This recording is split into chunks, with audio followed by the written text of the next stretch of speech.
Hey guys, it's your favorite Unc here. Go ahead and click that subscribe button below so you don't miss a single episode of Nightcap. That button right here.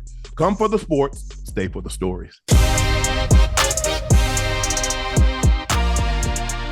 Ocho, I bet Hard Knocks wishing they were following the Cleveland Browns around this year. Now, it's Dillon Gabriel's significant other jumping into the drama. Whoa, what happened? What happened? TikTok saying, my fiance Dillon is not playing. I have thoughts about that, but I'm not going to share it. She then captioned another with Browns lost. What's new? But then he got into a disagreement with a commenter on a post and wrote, actually, everyone in the building wants him to play, but you wouldn't know because you've never been into the NFL or coach, right? Well, listen, we see this all the time. We see family members display their frustrations, whatever they may be, really not understanding how the game works, the ins and outs of it. And, she wants her fiance to be on the field. He's not on the field. Shedeur has been chosen to be the quarterback. How would she know everybody in the building wants him to play? I mean, they've been on the news for how long? I'm asking you, how does she know that unless somebody pillow talking? Oh, come on, man. I tell you what. When you was in Cincinnati, let Chauncey say, man, my brother ain't getting the ball. They need to throw the ball to my ball or trade it. Right. Tell me what you think the people in Cincinnati and what the Bengals organization gonna think. Where did that come from? Oh, that I said something? What you mean I said something? That came from you. Even if it didn't, that's what they're going to believe. Right. That's why I always tell family, friends, and loved ones, be mindful of what you say, because whether they said it or not is going back to them. Yeah. I mean, that's his wife. They have those conversations. I'm sure he does. Of course I want to play. Of course I want to start. You go home and who's the one person you have peace and can vent to when it comes to what you, oh, honey, how was your day at work? Well, shit, I ain't starting. Mm-hmm. Those are conversations that are had between a couple, a husband and wife, a fiance, that's normal. And she's venting and her frustrations about, oh, damn, here we go. What's new? We done lost again. But you have to be careful now, Ocho, because back then there was no social media that your significant other could go to. Now there's this platform called social media that they can go to and disseminate information all across the world and instantaneous. So even if you were to send and then hit delete, it's gone. Oh, it's too late. It's gone. It's too late. Once you hit send, it's a wrap. Man, Lord have mercy. Yeah. I just wish people understood that it put Dillon in a bad spot. Right.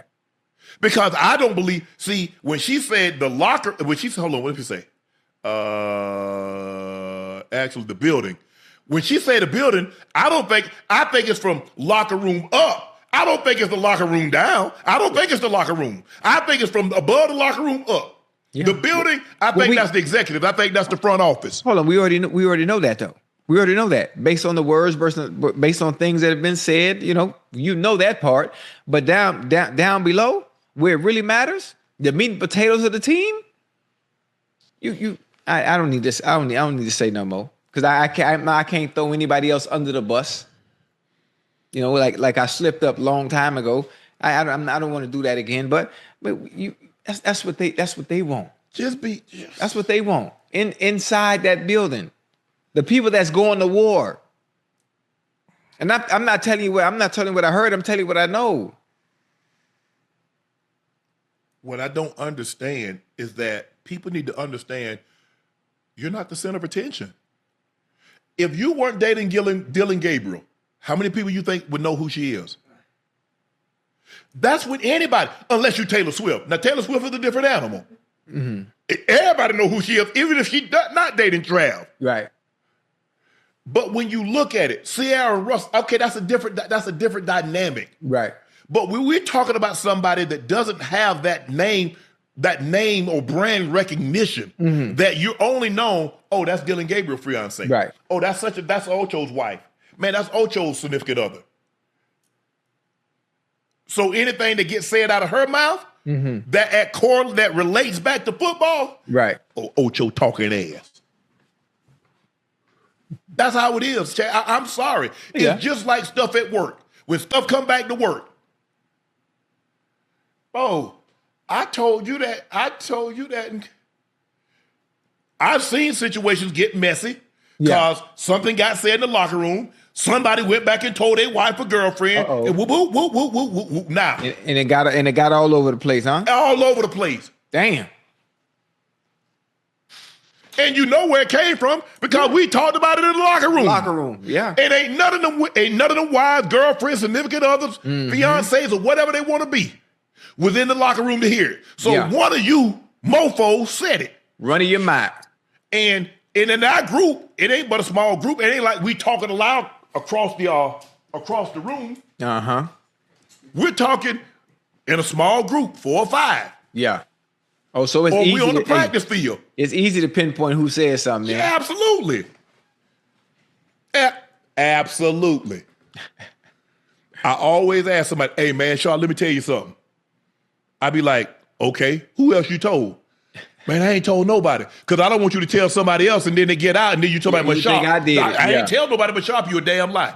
Because if you already told somebody else, don't tell me. Yeah, hold on.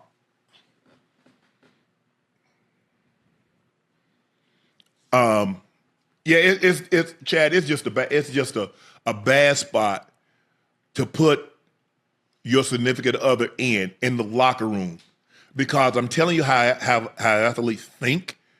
Be it football, basketball, baseball. When something gets out and it's team related, they're like, "What? She must have heard him say that. He's saying that, even if it's not true. She could have just been going out on a whim on her own and saying how she feels." Dillon might not have said anything, but they're still going to attach it.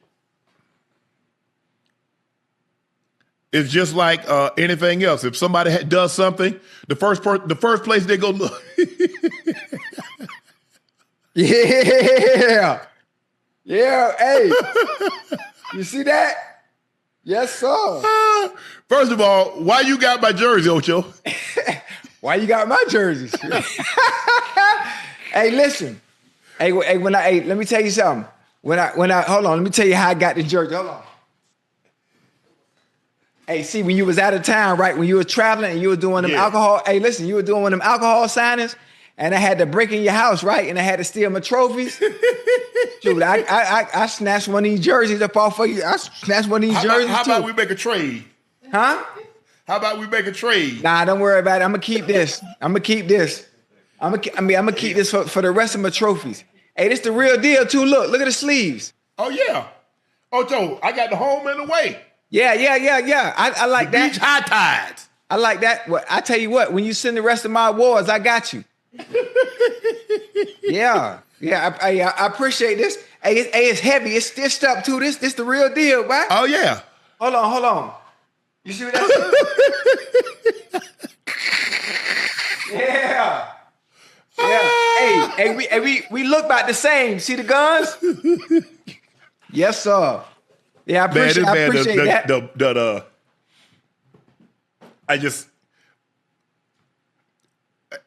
Chad, it's kind of like, Ocho, if somebody in jail and they escape, the first place they go is where? They mama, they girl. He ain't got no. He got to be going there. Mama and the girl. Hey, think about somebody says something and it has to do with the locker room. The first, even if, like I said, Ocho, even if that's her, if those are her own thoughts, and I like to believe she's smart enough and she can have her own thoughts. Right. But that's not what people are going to believe. No, not at all. And I don't think she's thinking about it that way. Anyway, she was just more so expressing her feelings based on how she feels about her husband or husband to be, to actually be out there actually playing. So, but she knows better now, because she's gonna get the backlash, and then it's gonna fall on Dillon Gabriel, and he gonna get pissed. What are you doing? You can't be doing that. They're both new to this. They're both new to this, and she will understand. You got to be careful before you hit sin. You got to think, because once you hit it, it's there for life. And guess what else, Ocho? Guess who's gonna get asked about this? You think they're gonna ask 12 about this? Yeah. You think they're going to ask Stefanski about this? Of course. Something that don't really shouldn't be. Look, They should be like, okay, what do you guys need to do to get a win? What do you guys need? Blah blah blah. Right. Now I've got to answer questions about something.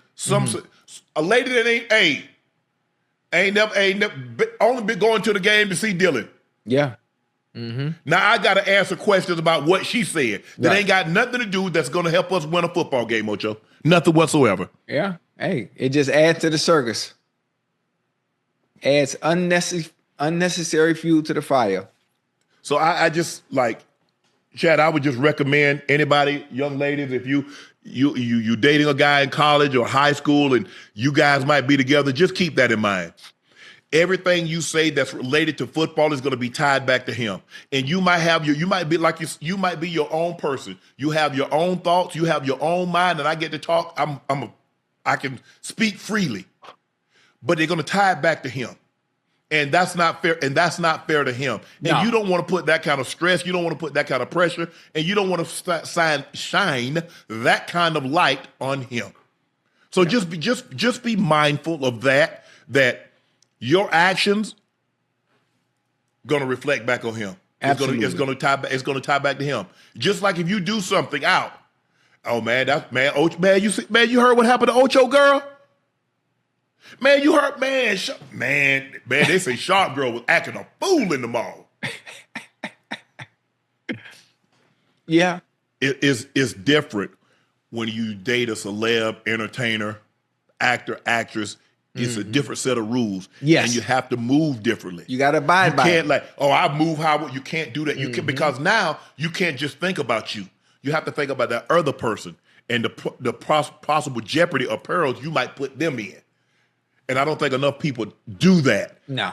But you should. I mean, the really ones, Ocho, you ain't never seen Peyton Manning's wife or heard her say anything, have you? No. See, that's a different type of understanding. I had no idea till she walked up to me. She said, You don't know who I am. I say, I sure don't. She said, I'm Ashley, man. I say, how you doing? Yeah. Had a great. There's, so many people that you wouldn't even know. That's their wife because they like, hey, stay in the shadows, do what I do. I understand. Well, some understand they have to play the background. Some understand they have to play the background and they're not the main character. I understand I'm not the main character and I know my place and I know my role. There are a lot like that. Then there are some that want to be front and center. Okay, that's my man, but I need to be front and center right along with him. It's different. Everybody's different. And it also depends on who you're dating. Yes. Some people date you just because they want to be front and center. Yeah. And quarterbacks, first of all, quarterbacks bar is a different level. Yes. You're basically dating the CEO. Yes.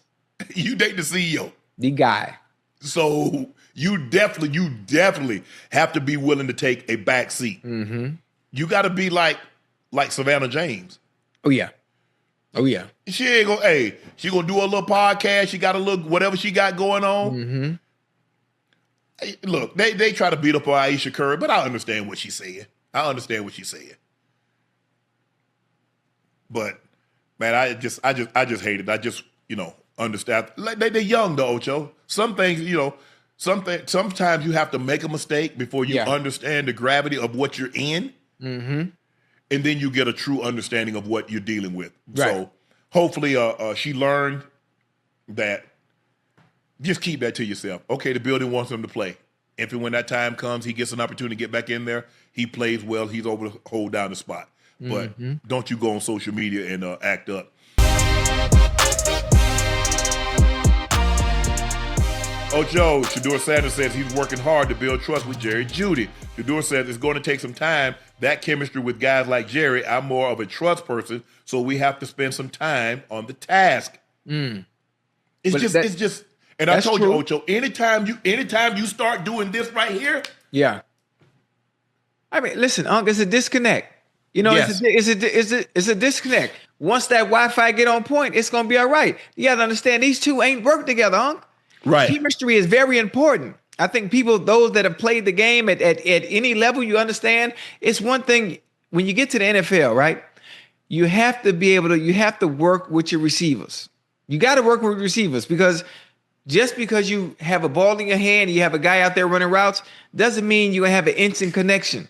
True. There's certain little nuances that you have to have, certain rhythms and timing that you have to know that over a course of a training camp, over a course of the off season, that you get to know your receivers. I mean, right now, I understand their frustrations. They're not winning. Jeudy wants to get the ball. Jeudy wants to be productive in that offense, and things aren't going the way he'd like right now. But the problem that people are going to have is that, first of all, Shedeur is a rookie quarterback, only his second start, like you said. But what about the previous 8 games when Dillon Gabriel was in there and Joe Flacco's in there? So how many times do we see that kind of attitude on the sideline? Right. Because I'm sure Dillon Gabriel sailed a bunch of them. He killed a bunch of worms and knocked a couple of birds out of the sky. Mm-hmm. And we didn't see this. Yeah. So people are like, hold on, Jew. The man just got in. This is only his second game starting. He's a rookie quarterback. If he's a second-year, third-year guy, and y'all still not on the same page, right, I would get it. Yeah. But in this scenario, it's hard to get people to be on your side, considering, if I'm not mistaken, he lead the league in drops. And you had a 35-yard completion that you let the guy come from behind you and knock the ball out. Yeah. So that's what people see. Now, last year he had an unbelievable season. Jameis did a great job of throwing him the ball. Hey, crazy work last year. Yes. Bro. Crazy But work. you have to, but Ocho, now we can't take one season and forget about the years that was in Denver before and what's going on right now. Mm-hmm. We're not going to do that. Right. I want Jerry to understand that this is a rookie rookie quarterback in only his second start. How about, maybe y'all spend some extra time after practice. After practice, Wednesday, Thursdays, Friday, stay out a little bit longer. Listen, hell, me and Carson used to do that. And I'm not talking about when he first got there. From when he first got there, 3rd year, 4th year, 5th year, we got in that extra timing just to know, boy, we can have a goddamn blindfold on. He can throw that ball and know exactly where I'm going to be at. Right. Every time, on rhythm, regardless of a rush, regardless of whoever's in front of me, regardless of a defense. So when we were out there, it was damn near 707, Unc.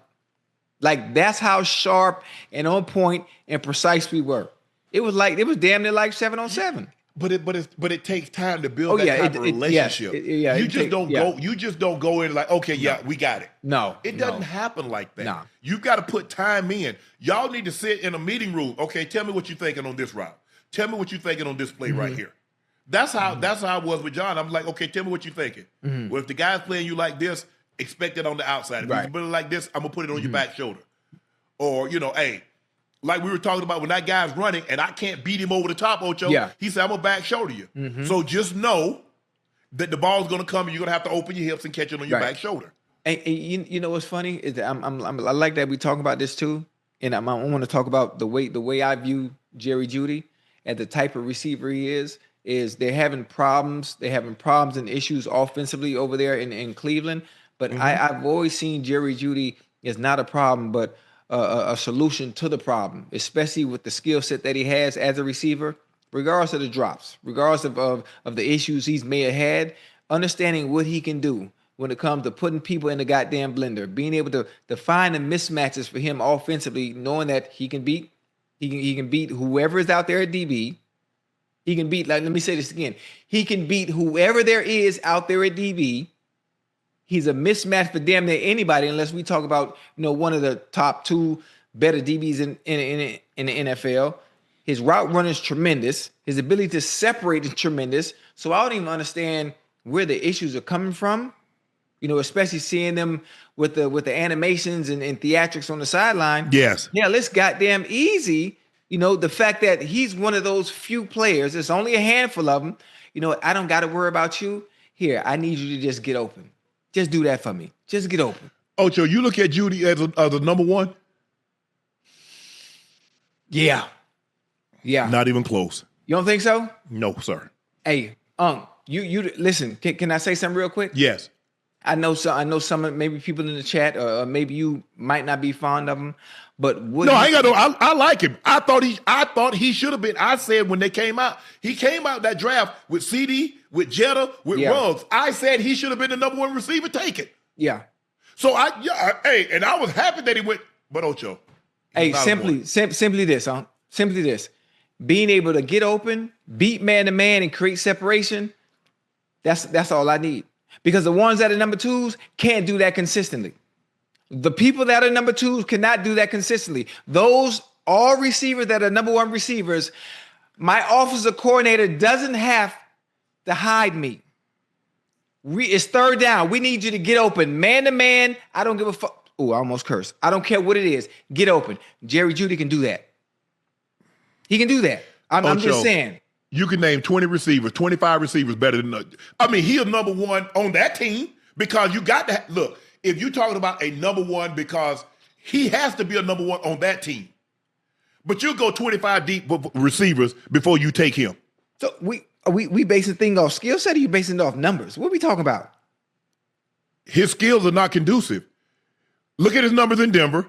Look at his numbers now. That's why I just said, are you talking about his skill set, or are we talking about numbers? Well, everybody's a number one if you just look at skill set, because everybody can get open. I can stack up a bunch of them. Cannot. Yes, they can. No, I'm not. Look, let me take that back. Everybody can't get open. But how many, if we were to have a draft right now and you start taking receivers, how long before Jeudy gets selected? No, you throwing in different scenarios that I'm not talking about. He's not a one, Ocho. He's a two. He's a solid two. A solid two. He's not a one receiver. What is?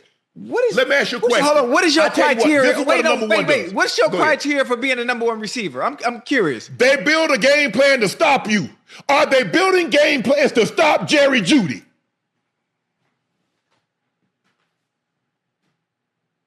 You know damn well they're not building no game plan. They built a game plan to stop Ochocinco. They built game plans to stop Shannon Sharpe. He is not a number one because you know why? Chad, if he was the number one, Ocho would have said, hell yeah. No, wait, hold on.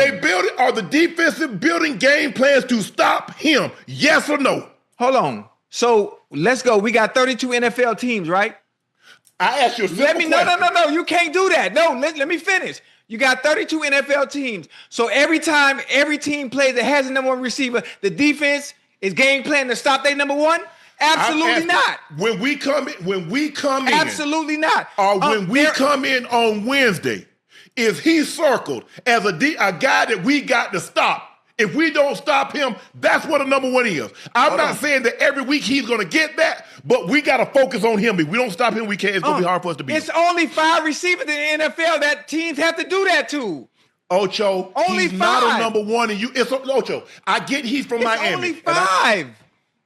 Jamar Chase, Justin Jefferson, AJ Brown, CeeDee Lamb, Pickens. It's only a few receivers. Nico Collins is a number one. Tyreek Hill is a number one. Brian Thomas Jr. is a number one. The guy at the Giants is a number one. Pickens, CD is a number one. Terry McLaurin is a number one. The guys they got 2 guys in Drake London is a number one. Stop this notion, Ocho, don't do that. Come on, you just throwing anybody's name out there. Come on. Are they number ones, yes or no? Who? Are they number ones, yes or no? Yeah, so hold on. So when you play the Atlanta Falcons, the focal point is stopping Drake London? Is Drake London the number one? Is that what you're telling me? Yes. He's their best receiver. Okay. He's not their best receiver? Okay. JSN is not a number one. Okay, now we talking. No, he's not a number one. Now we talking. I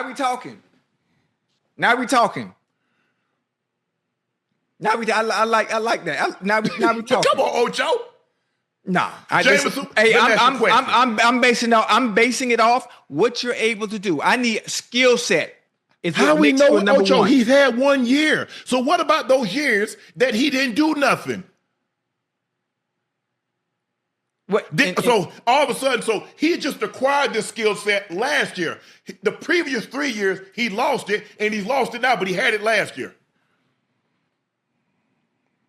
Nah. I tell you what, you take Jerry Jeudy or Devontae Smith. You take Jerry Jeudy or Jalen Waddle. I'm just asking. Those are guys that play too. So would you take them? Would you take Jerry Jeudy or would you take Devontae Smith? Would you take Jerry Jeudy or Jalen Waddle? Would you take him or you take Pierce? Would you take Pierce in Indy? Or would you take Michael Pittman Jr. over Jeudy? Which one you taking? I'm giving you every chance to take Jeudy. So listen, you hear everything, all the comparison of the teams and how you doing and how you doing that, right? You see what you're doing? What? You talk about players that are all on competent offenses that get balls with quarterbacks. You see what you're doing? Let me ask you a question. Are you trying? No. You trying to compare the goddamn shit circus he got to fucking deal with in Cleveland, and you naming the Dolphins. You naming Daniel Jones over there throwing the ball looking like goddamn Tom Brady reincarnated. Like, come on, man. What about Malik Neighbors? How was he? What was the Giants last year? Oh, he was gangster, boy. What you mean he gangster? He was gangster.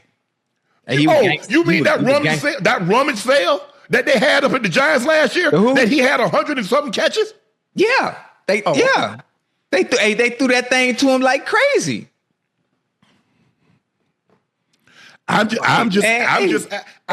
Listen. This is a great I like this conversation. I like this conversation. But let me tell you something. Also, situations matter.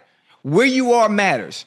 Quarterback matters. It's so many factors that come into play, especially when you start naming other receivers on other teams that are in totally different offenses with good quarterbacks and great offensive systems. That's all. So it's like it's almost unfair to have that conversation in comparison. But let's move on.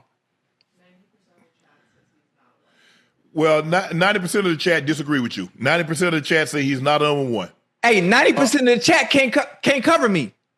90%. No matter of fact, hold on. 100% of the chat can't cover me and tell me nothing about playing receiver. Maybe 15 years ago, you had a very compelling argument. Now, Jerry Jeudy leads the NFL in drops and drop percentage with qualified on-target passes dropped by a receiver. Jeudy has dropped almost 19%, 6% higher than any other receiver. Man, Ocho. Hey, man, Ocho done been a hell of an attorney, y'all. Ocho know damn well y'all guilty. Ocho done hit, whatever it is, the weapon Ocho done gave it to the lawyer. Ocho, man, look at my client ain't do this. Hey, you got me hot, man, talking about the chat. Hey, you got me hot talking about the chat can cover me, man. I'm hot.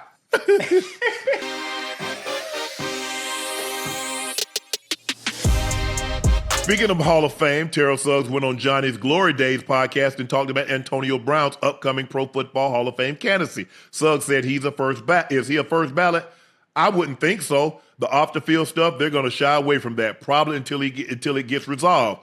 They let another murderer in the 90s. Hold on.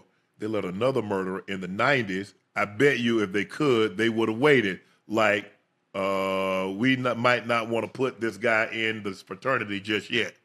Hey, Unc. I don't think, because you got to think about it. T.O. had, look, should AB be first of all, let me say this. Should he be a first ballot based on what he did Ray on Charles the will field? see that. Yes.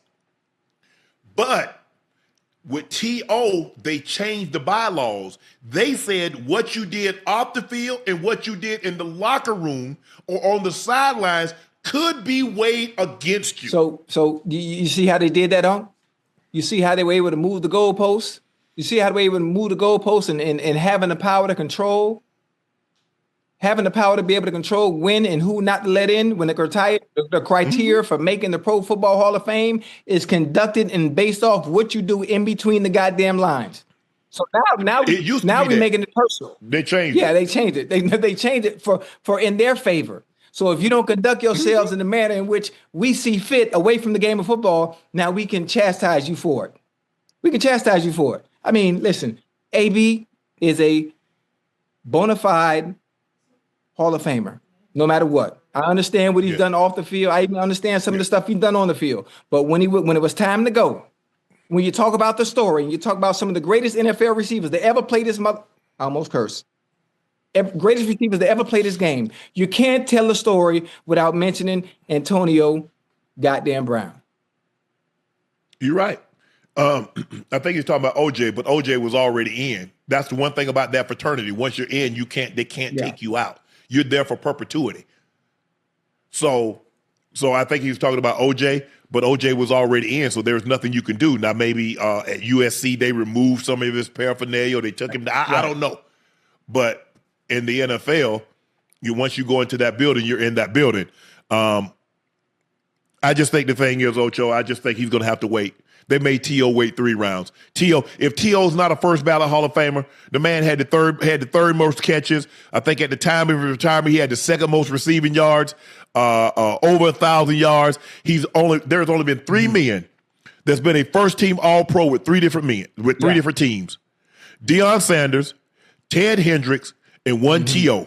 So 3 men in the history of the game has been a first team All-Pro with 3 different teams. T.O. led San Francisco in yards. He led Buffalo in yards. He led Philly in yards. He led Dallas in yards. He led Cincinnati. 5 teams. 5. Yeah.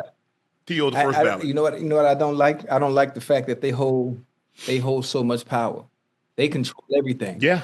They're able to control everything. And you have players that played extremely well at a very high level, consistently for a very long time.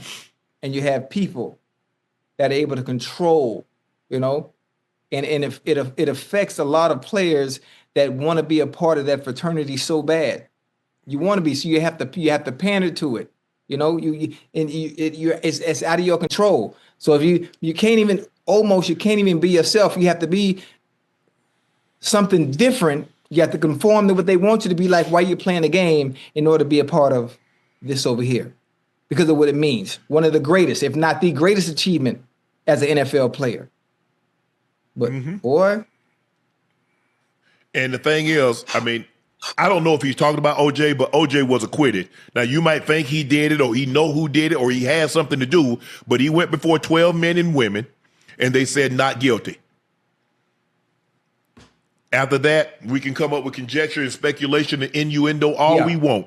But at the end of the day, he went before a jury of his peers, and they heard all the evidence, and they said not guilty. But like I said, is AB a Hall of Famer? Yes. Do I think he's going to have a hard time getting in based on his history of his off-the-field activity and the way he conducted himself in Pittsburgh? Because you got to realize, Ocho, when you go before the board, somebody, Ed Bouchette, would probably have to be his presenter. So he would have to get up there and say, okay, Antonio Brown had this many catches, had this, and this. But also, so you see how that goes? Now, some guys like, hey, Tom Brady guy go say, Peyton Manning, the guy just ain't say a word. Peyton Manning, sit back down. Tom Brady, going to be the same thing, sit back down. Some guys, offered Jerry Rice, sit back down. Emmitt Smith, some things like that. But I think he's going to have a hard time getting in base because, like you said, it's 50 men and women, and every man and woman knows AB's story. Yeah. It is what it is. Jason Kelsey made some interesting comments about the difference between Shanahan offense and the West Coast offenses. Let's take a listen to what Kelsey had to say, Ocho. I do think there's a reason, while there has been a lot of great offensive coaches that have come from the Shanahan tree and the McVay trees, not a lot of those has transitioned to the Super Bowls. And I think that if you look at largely the teams that have won Super Bowls over the last decade, most of them have been West Coast offenses that are pretty much grounded on a lot of the Bill Walsh and Andy Reid like lineages or pro style offenses. And I think part of that is like the scheme can be great, but it's going to be really hard to win a Super Bowl with the coach out scheming. At the end of the day, most of the Super Bowls are won with quarterbacks and players on the field. Teams that operate out a drop back pass more tend to win Super Bowls more because drop back pass is more important in close games and at end of game situations.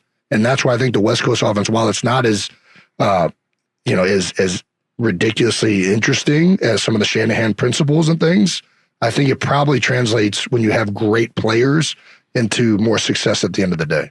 Mm.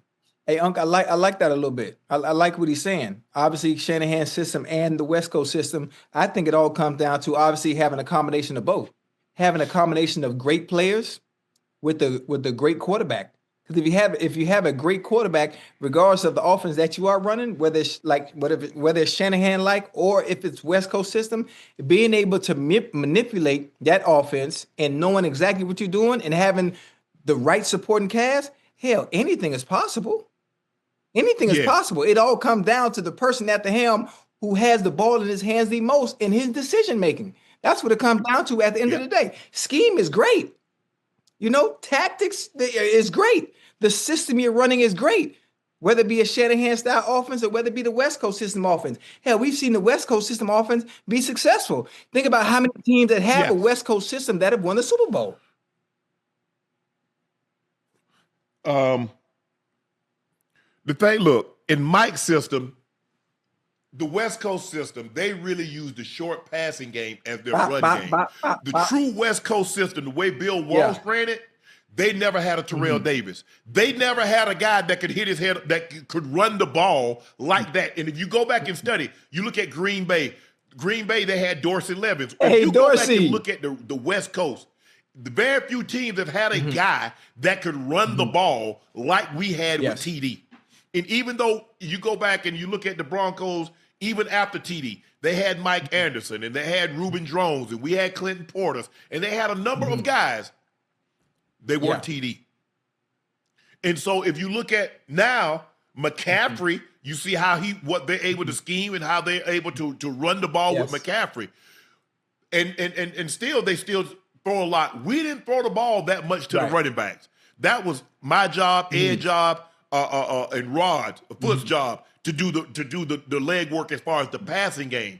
Yeah, we threw a couple of screens, but we weren't a great screen team like the 49ers are with Kyle, like they are with McVay. We were not a good screen team. We were a toss it, hand it, weak side zone team. Stop it if you can. And then we're gonna play action off of that. We're gonna run boot, we're gonna run fullback slide, drag slide, we're gonna run overs.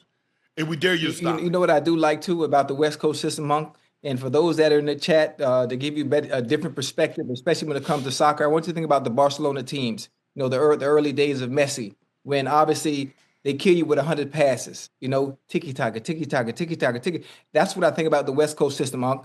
Being able to have 14, 15, 17, 18 play goddamn drives, and it's damn demoralizing for a defense because there's no way to stop you because you always able to find the mismatch based on whoever it is at the helm controlling the ball and having the ball in their hands the most. And when it's done the right way, when it's done the right way, it's the most beautiful thing in the world. The most beautiful thing in the world to watch.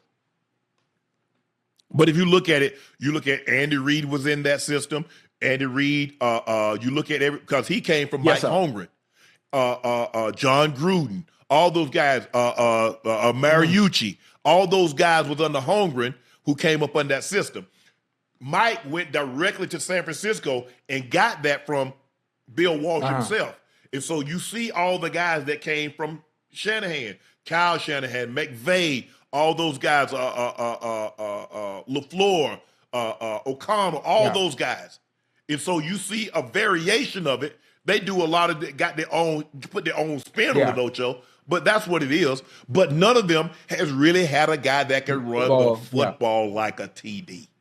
And so that's the only thing that's missing from the West Coast that I was in compared to what we see now. They throw a lot more. They throw away. The game has changed now. The game has changed now. Absolutely. So they're going to throw the ball more than we ran it. We ran more than we threw. Matter of fact, what is Mr. Campbell and the Detroit Lions? Is that not West Coast a little bit? I don't know where he was under Parcells, so he got most of his tutelage under Parcells. Okay, because they kill you with those damn crossing routes over and over. Yeah, they run a lot of shallows. They run a lot of in cuts. They do a lot of 3x1s, a lot of bunches. They do a lot of motion. But hey, think about the 49ers, huh? Think about the 49ers, especially that year they went to the Super Bowl with Purdy when they faced the Chiefs. That is beautiful football in every sense of the word. Because they can start at their 5-yard line and dink and dunk and dink and dunk and dunk and screen play the goddamn McCaffrey, chunk play the McCaffrey, running off tackle, running through the A gap, and it's just a continuous. And when it's done the right way, when you have a quarterback that's making all the right decisions, and as great as Shanahan is finding the mismatches and making sure you play to your players' strengths, putting them in position, make those plays. It's a beautiful thing. I know you don't know anything about soccer, but I could show you a clip. I could just show you a clip of Barcelona playing, and it's like the death of 1,000 passes, and they just going back to back, and they almost lulling the defense to sleep, until the right time, and it's just before you know it, the goddamn goal in the back of the net. You don't know what the hell happened. Yeah. Tell me with Clinton Portis. Clinton Portis was unbelievable. He had way more talented. He was had way more talent than TD, but he didn't take it as serious as TD. Clinton Portis should be in the Hall of Fame. That boy was Clinton Portis had 3,100 yards and 31 touchdowns in 2 seasons. Shit. 2 seasons. Nice boy. Yes. Y'all used to Portis wanted to do, man. Portis. Y'all used to run that stretch reporter.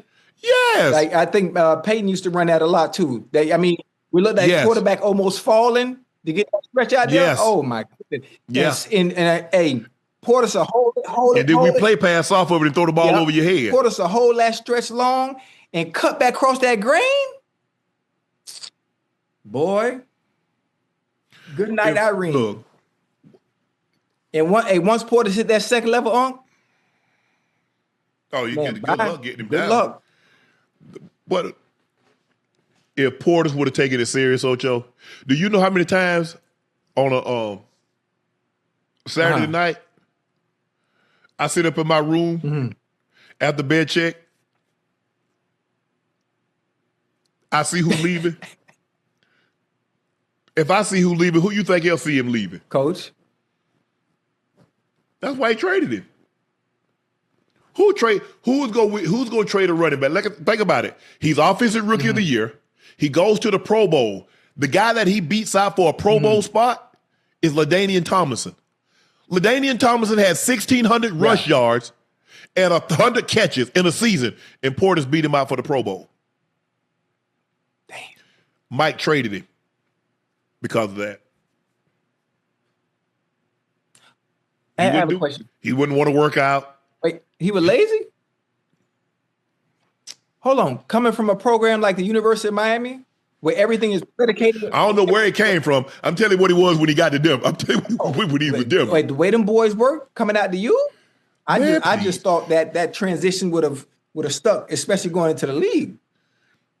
Man, Portis came to the game one time, hung over, talking about, I can't play today. But get your ass out there and run some gas, run that lick out and get your ass and do a contrast. They ain't got nothing to do with Mike. Mike ain't no put no looking down your throat. I bet he had one hell of a game too. A monster. A monster game. Man, Pope, man, why you won't do right? He'll tell you. He'll tell you himself. I thought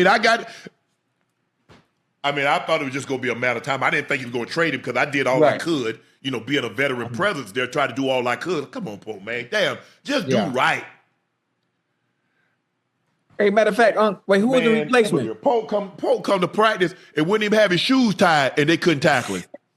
Hey, matter of fact, you know what? If Coach made that decision to let Portis go, that means there had to be somebody behind him that they trusted, or that maybe not as good, but we can do just by. They who's that? I think it was maybe Reuben Drones. I think it was Reuben. I remember Reuben. Hey, yeah. He ended up rushing for 1,200. Hey, what's the running back? Did you play with the running back? You didn't play with Travis Henry. Played in Denver too, didn't he? No, I was long gone. Okay, yeah, okay. Travis gone. I was gone when Trav got there. I wonder. I don't know why I'm thinking about running backs. I wonder how Travis Henry doing. You know, he did some time, Ocho. Not about the running back play for the Bills. Travis Henry? He did some time, Ocho. I ain't know that. Yeah. Damn.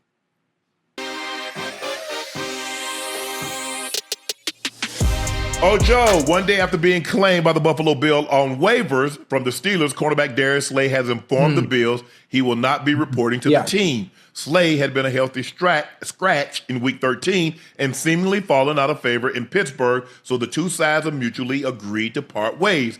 Adam Schefter reported that Slay wants to continue to play. Since Slay was released between the trade deadline and the end of the season, NFL rules require him clear waivers before he could become a free agent. That did not happen as the Buffalo Bill put in a claim on the 34-year-old. Slay does not want to play in Buffalo. However, Tom Pelissero reported that Slay has informed the Bills he will not report to the team and is contemplating retirement. The Bills are likely to let Slay manipulate his way out of the situation. When Anquan Bolden signed with the team before the 2017 season, when the playoff drought was broken, he then retired after 2 weeks before the season began. He later asked the Bills to release him so he could play elsewhere. Bean refused to grant Bolden's request and retained his rights. Ocho? Well, I think players don't want to go to the Bills. What's wrong with Buffalo? They got Josh Allen. Ain't nothing wrong with Josh Allen. Going to a team like that, you have a quarterback, but there's a chance you're going to be in contention. Defense is decent. You know, I would love to go play with Superman if I was the defensive back, but I think Slay might be chilling. Slay might want to make a move and go back to Philly. He might want to be able to, have a chance to go back to Philly and help him out in some way, shape, form, or fashion. That might be it. Or maybe, I just don't see and understanding how much Slay loves the game. That has to be his move. I think it's a chess move. Obviously, we both have the same agent. I don't play anymore, but still, we both have the same agent in Drew Rosenhaus, and I know Drew is going to give him the right information that he needs if that's what he's trying to do. And Drew will do his due diligence behind the scenes, behind closed doors, so Slay can get exactly what he wants. And I personally think if it was going to be a move, I think he would love to go back to Philly as opposed to Buffalo. Yeah, they know that. That's why they're not going to release him. You think they'll play hardball? So, yeah, for sure. For sure. Dang. That's why they claimed him. A lot of times people would claim players, they get released, they would claim players. So I want to make sure you don't go to a competitor that's somebody that we might have to play. What if we release it? What if we let him go? Then he goes to Philly. We end up seeing Philly in the Super Bowl. And now we got to deal with Slay. Now we got to deal with it. So no, I don't. No, I don't. Because all they're going to be on the hook for is the last whatever prorated of a $1.3 million left. Because I think he signed an $8-9 million deal. He got 7.5 of it up front. So the rest of him, so it's really nothing. So yeah, I agree with you. I think that's what he wants. He wants to go back to Philly. I don't think he ever wanted to leave Philly. No, absolutely. But they went young, huh? Cooper they went DeJean, young. and Mitchell. You heard me? They went young, huh? They went young. They did, of course. It's the nature of the business. It's the nature of the business. I think Slay is still a very, very good quality corner. Very good quality corner. And having that veteran presence in that locker room, honestly, for me, I wouldn't want him to leave either. I wouldn't want him to leave. But defense has been playing well. Hopefully. You can only play so many people. You got a quarterback on the big contract. You got both the receivers making big time money. Look at your offensive line. Look at how much Lane Johnson, Mailata, Dickerson. Look how much money they're making. Hold on. He had a team friendly contract though. He didn't at first. Oh yeah. They released him. That's why they released him. Right. Yeah. And so now we got guys coming, and they had to resign Bond. Yeah, they did. You got Jalen Carter coming up. You got Mitchell coming up. You got Jordan Davis coming up. You know what I'm saying? You got Mitchell. You got DeJounte. You got Ocho. You can't keep everybody. As good as you draft, you're not. I don't care how much money you got and how much you want to keep everybody. You're not going to be able to keep them. You're not going to be able to afford them. That's my dog. Hey, wait a minute. Well, maybe Slay might come back next week. He might come back next week because the Bills do have to play the Bengals. You know, I personally, think I wouldn't want to come back a new team and have to deal with Chase and Higgins. No, you don't think so? it's really cold up there. That's football weather, man. Not for no significant other having to sit outside. They got suites.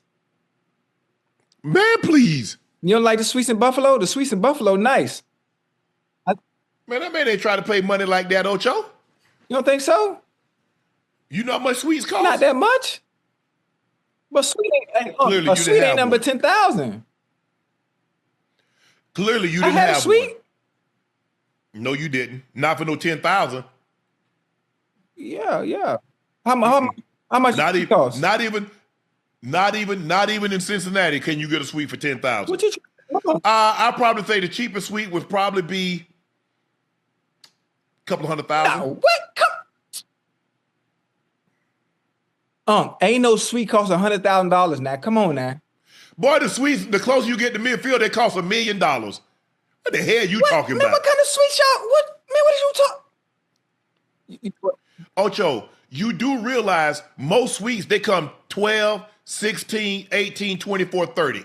That's what suites come in. Hey, you know what's funny, Unc? You know what's funny? Is I actually had a suite, and I don't remember how much it cost. But I guarantee you, because as fiscally responsible as I was, if it was anything like the numbers you said, I would have told my homeboys and family, "But y'all got to sit y'all ass in the stands when they get to November." How many? First of all, how many people fit in the suite? Ooh, let me see. It's 2 rows at the front. You got all the food. Then you got the bar. You got the bar stool.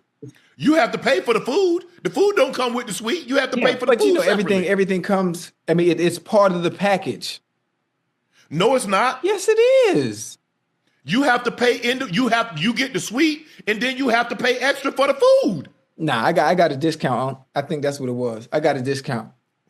You got to understand, Unc. You got listen. What's the average price? Let me tell you something, Unc. Listen, I'm. You can't get it per game. No, yeah, you got to get it for the season. All 8 games. You got to get it for all 8 games. You got to understand. For me, they might have gave me a discount because I wasn't just a player. You hear me? I wasn't just a player for the Bengals. I was a part of the Brown family. You hear me? I was so integrated in the part of the family. I'm not saying I was adopted, but there was the point where I was going to change my name to Chad Brown Johnson. Like that's the kind of relationship I had with ownership.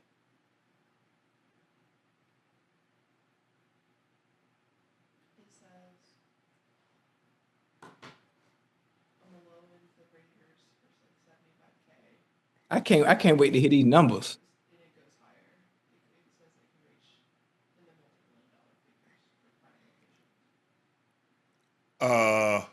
Yeah, closer to center field. Because I remember me and Ray had one. This was in 2000, and we were next to the owner's box, and we played $250,000 in 2000. Damn, $250,000, and the food did not come free. Oh hell! Hey, I like this. Oh, I like this. I like this topic right here, boy. Hold on, I like this topic. This is a good topic. Oh, this is a good topic. Oh, We got to put a call in to see how much. I'm calling right now. Hold on. Come on, answer the phone. Don't embarrass me in front of people. Company. Mm-hmm. Oh, he embarrassed me in front of company. God damn, TJ. Because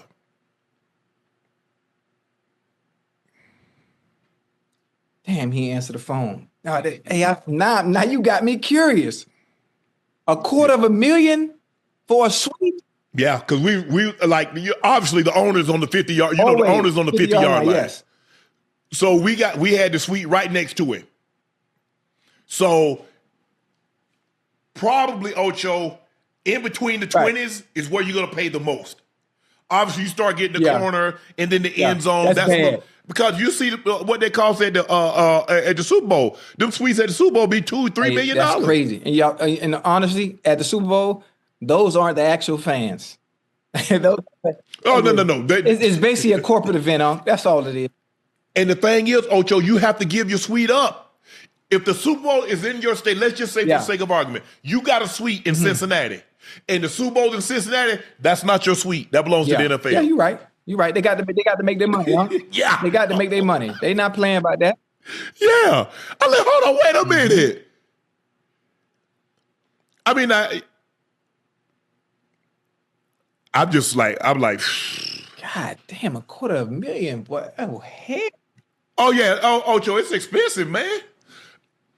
But look, most of the time, you know who has the suites, the quarterbacks, the really high dollar guys. The big boy.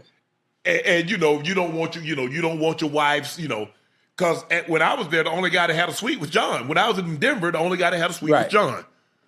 Man, nobody play that high end. I mean, Everybody had to sit outside to have family members? Yeah. Because wasn't nobody, but bro, he was the only one making big money like that, man. You can't afford to pay no $100,000. You got to realize $100,000 in the '90s, but Ocho was a lot of damn money. What? Yeah, I mean it's a lot of money now, but I'm saying back then when you had people not making $100,000. When my first 2 years, I didn't even make $100,000 a year. I made 63 and 73. Damn. So hey, give me them $125 tickets.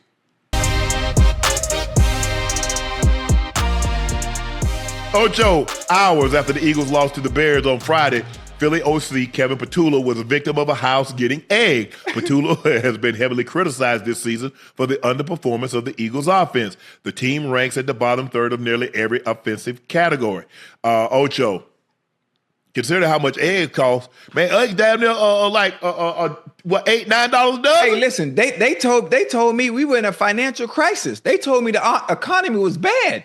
And we got people out here wasting eggs to egg somebody's house. Listen, I love the Philly fans. Philly fans are a very passionate fan base. They travel well. They support their team through thick and thin. They ain't really had too much thin. But goddamn, this is the same fan base that threw snowballs at Santa Claus years ago. I hear that story all the time. He deserved it. He ain't bring no gifts. So something like this doesn't surprise me, being how serious they are about their football team. They won the Super Bowl last year.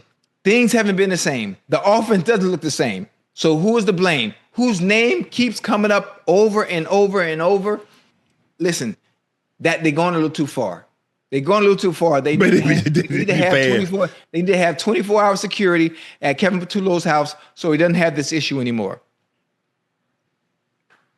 They don't do the players like that. I mean, damn. I'm very for. Look, I get it. I get that. Fans get upset. They want to win. I mean, they're so passionate. Fan is short for fanatic. And when you fanatic about something, you sometimes you go over the edge and you get fanatical about it. Yeah. That's not to excuse. Because I don't want you guys to take this the wrong way. To say it's because they're upset. They have a right to be upset. Boo all that you want to. Yes. But don't damage the man's property. Yeah. Come on, that's too far. That's too far. Don't damage the man's property. That's what I'm saying. Look, they need to get this thing fixed. It was a lot easier for Jalen Hurts to play quarterback last year because Ocho, he was throwing the wide open windows because it was single coverage. Because we got to get this eighth guy down to stop Saquon. Got to stop Saquon. Look, he's not the greatest thrower of the football, and that's not a knock. There are a lot of guys that's been able to make in the league without being great throwers of the football. Everybody ain't gonna be Aaron Rodgers. Everybody ain't gonna be a Patrick Mahomes and some of these great throwers of the football. Some people are gonna have to win games a different way. Right. And so, I think the thing is with Jalen is that we look at him and it's not as aesthetically pleasing to the eye. Is he as great a thrower of the football as Dak? No, absolutely not. You might say that, well, he won a Super Bowl. Okay. If that's your only measure, take off. But there have been a lot of players that have won Super Bowls that's not as good as some of the players that haven't. Right. But they need to figure this out and what's going on. Yeah. They're gonna have to trust Jalen. Jalen's gonna have to trust them. And he's going to have to take some risk. Mm-hmm. He just is. Yeah.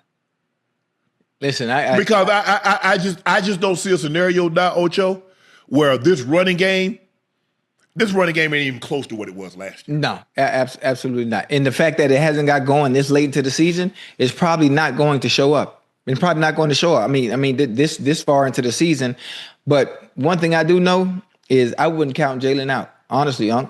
Regardless of whether we can run the ball, regardless of how people feel about him being able to throw the ball, I think they all have a winning mentality. And that quarterback, he has the worst. When it comes to it's football only. He don't smile. He don't make no jokes.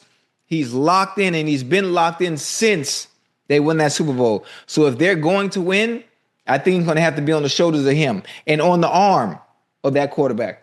And I think having A.J. Brown, having Devontae Smith, I feel they're going to be okay. Mr.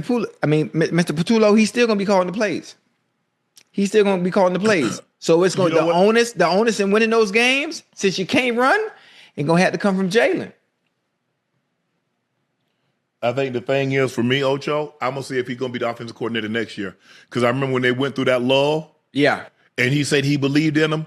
Right. That quarter, he wasn't the coordinator the following year. Right. And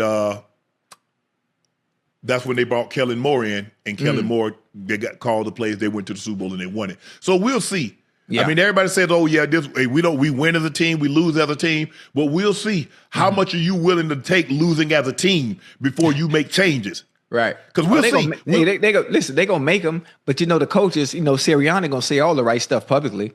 He gonna say all the right stuff. They do everything is always politically correct when they speak.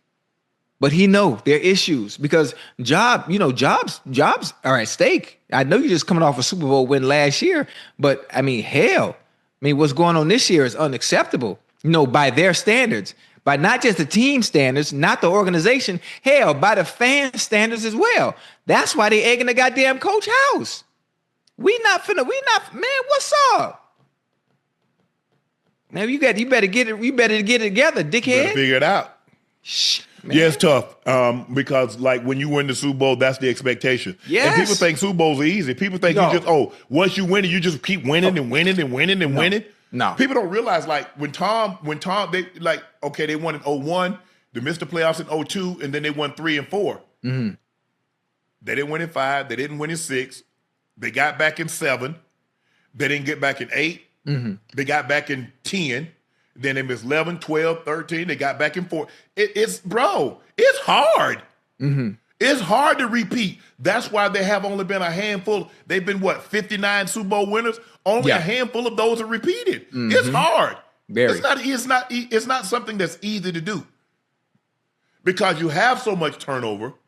As far as you get your free agents, you can only sign a few, and then people come steal some of your best players that you can't resign. Some of your best coaches, they get other jobs, Ocho. They go to college, they get jobs in the NFL, and then this is the biggest problem that you have. Yeah. You get guys wanting to do more when what they did last time was enough. So everybody wants to be the reason why, so now I need to do more. Yeah. Ocho, you caught 85 balls last year, man. I need to catch 100 now. Mm-hmm. No, 85 was plenty. Yeah. But I think the thing is hey, we in week 14, right? Yes. God damn, Unc. But the season almost over, boy. It is. Shit. 2 months. You think they got a chance to turn it around, or what you think? If it ain't turned around now, or at least show signs of I think it's going to be incumbent on Jalen. I don't think they're going to be able to run the football. I don't. Because the offensive line isn't the same.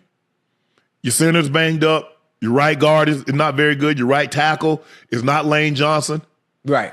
Dickerson is injured. He had his knee operated on before the season. Mm-hmm. So he's basically out there on one leg just gutting it up. They're not the same offensive line. They're not the same offensive team. Yeah. I got you. Wait, listen. For Patullo's sake, I hope things turn around. I think he needs to have 24-hour security outside his home from this point on. I mean, it's unfortunate that it's come to this, but I think he also needs to understand how serious the fans of Philly take their football. This ain't no joke. The fans of Philly, they beat up Santa Claus, man. They hit him with snowballs. Like, you know how serious that is? Mm-hmm. I do. We took Santa? Man, the people in Philly don't play. Man, they do not play. There's a certain standard that you must live by as a coach, as a player, and we don't meet that goddamn standard. What happens? You get egged. You get snowballs. I mean, no disrespect. You know, I'm not trying to be funny. I'm just saying, like Philly, man, them fans, they don't play. They travel well, they support, and they mean business. A lot of the teams, current 2-game scared. Eagles legend Seth Joyner. Man, I should have called Seth. If I'd have known that, I'd have called him. He came on tonight. That's my guy, man. We in Seth 98. Seth Joyner, the running back program we had. The running back? Nah, Seth was a linebacker. Oh. He was on Green Bay in 97. We beat them We beat him when he was on Green Bay. Then he came to us and got a Super Bowl. And Seth said, "I'm out of here, bro. I'm done." A lot of the teams current 2-game scared. Eagles legend Seth Joyner had some harsh criticism for A.J. Brown. Throughout the season, A.J. has consistently complained after wins because he was unhappy with his lack of involvement. Over the last 2 games, he's had his best 2 statistical performance of the season, and we didn't hear any complaints out of him. Losses. Jonah took issue with that. A lot of people are going to be pissed at me, and they might be even pissed at me, but a lot of ways he's a typical receiver, 21st century wide receiver diva. He's selfish because he's getting the ball on a regular basis, and there's no complaining. The Eagles lost 2 games in a row, and A.J. Brown had 9+ targets and a touchdown. You ain't complaining now. That tells me that's all that bitching and moaning was really self-centered. Well, you goddamn right.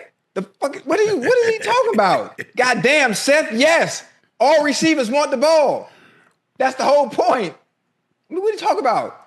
Everybody's selfish at some point in the game of football. Yes, it's a team sport. Yes, we want to win, but also we need to be productive.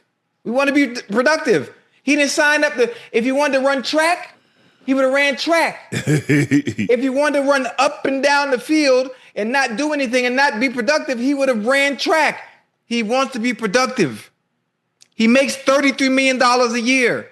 He wants the ball to coincide with the money that he's making. Yes. Winning is a team accomplishment. It's not just on A.J. Brown. It's not just on Saquon Barkley. It's just not on Jalen Hurts.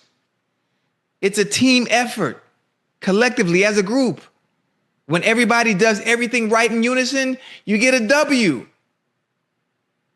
I mean, what are we talking about here?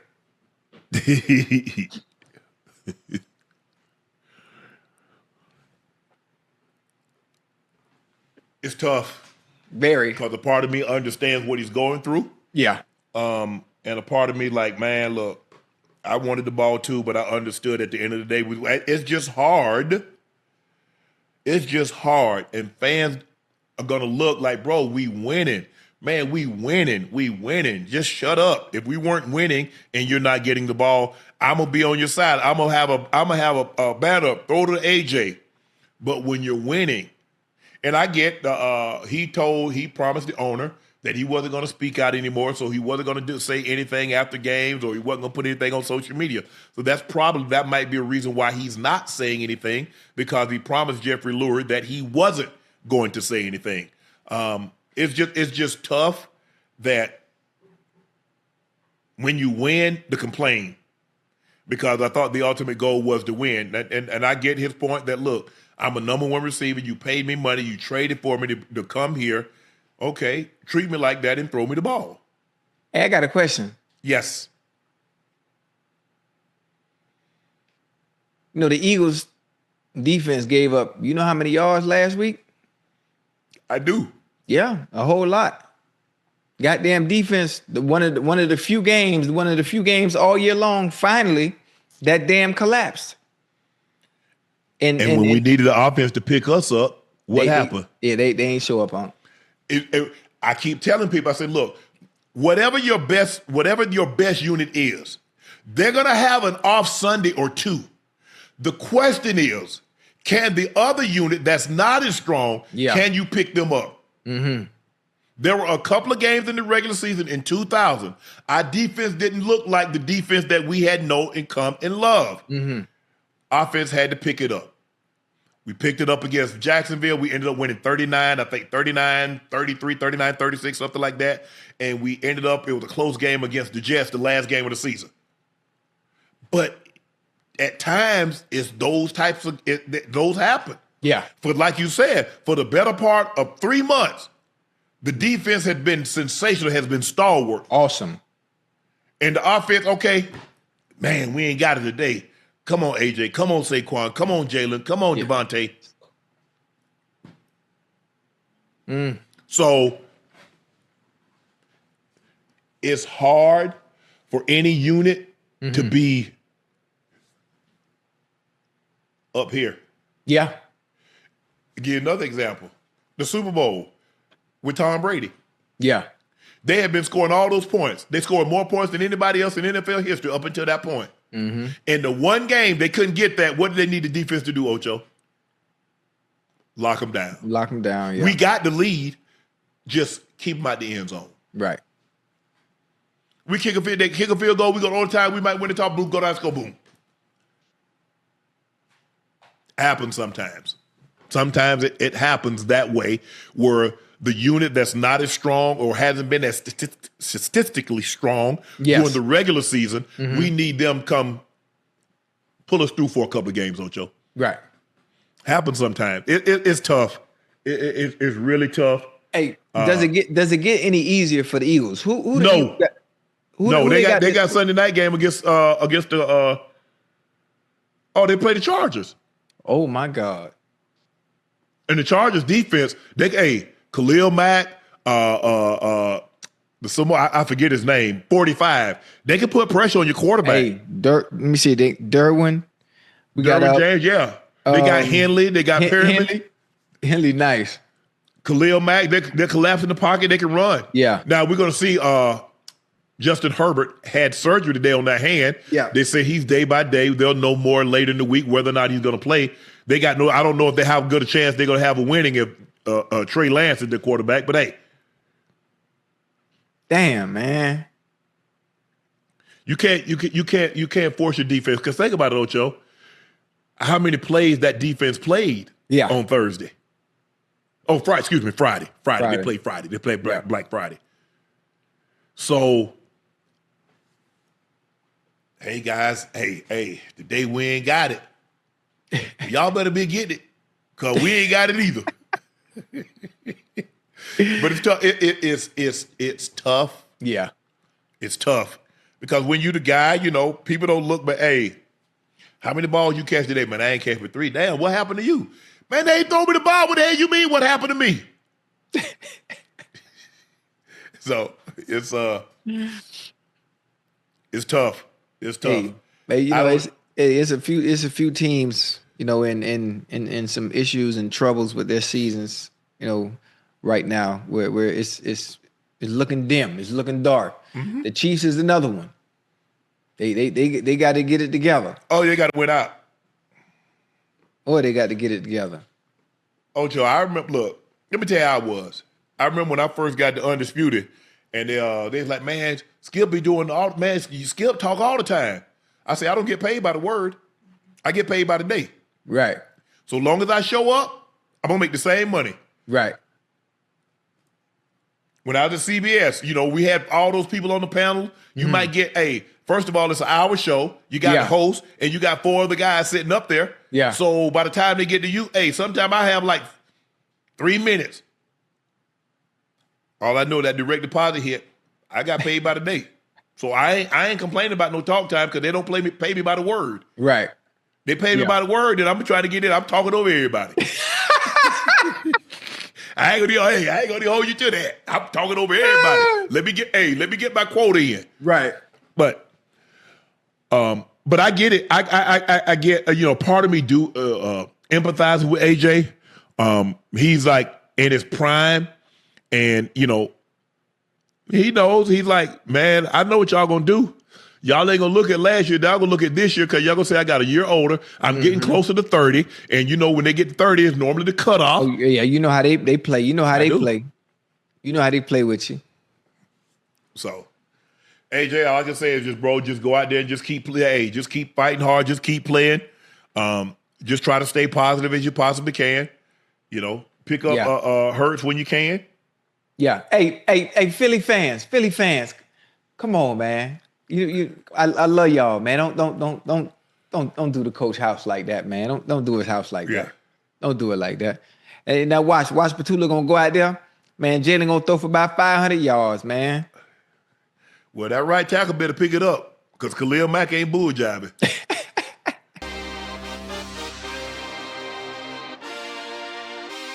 Odell Beckham tweeted, presumably, I guess it said us, boy, you can't say nothing in the world nowadays. That's why I've been in my own lane, my own world, and put it the way. People love to take ish out of context to rationalize a statement in their own head that makes sense to them. What a world. Video came out today of Odell selling game-worn chrome heart cleats for $50K. Damn. Yeah, hey, Unc, remember when you were telling me the story, Unc? And Yeah. I said I thought he was giving perspective and context on how difficult it is to be able to manage money. I didn't really think he was talking about himself. No, but Ocho, if you got Ocho, what's difficult about managing 60 million liquid? Hold on. Whoa, what's difficult? The percentage of athletes, NBA, NFL, MLB, is damn near 90% now. So Yes. I mean, it's difficult. That's why I thought because the first thing when he said it and gave context and perspective on how difficult it is, I thought he was meaning in general, not specifically talking about himself. That's all.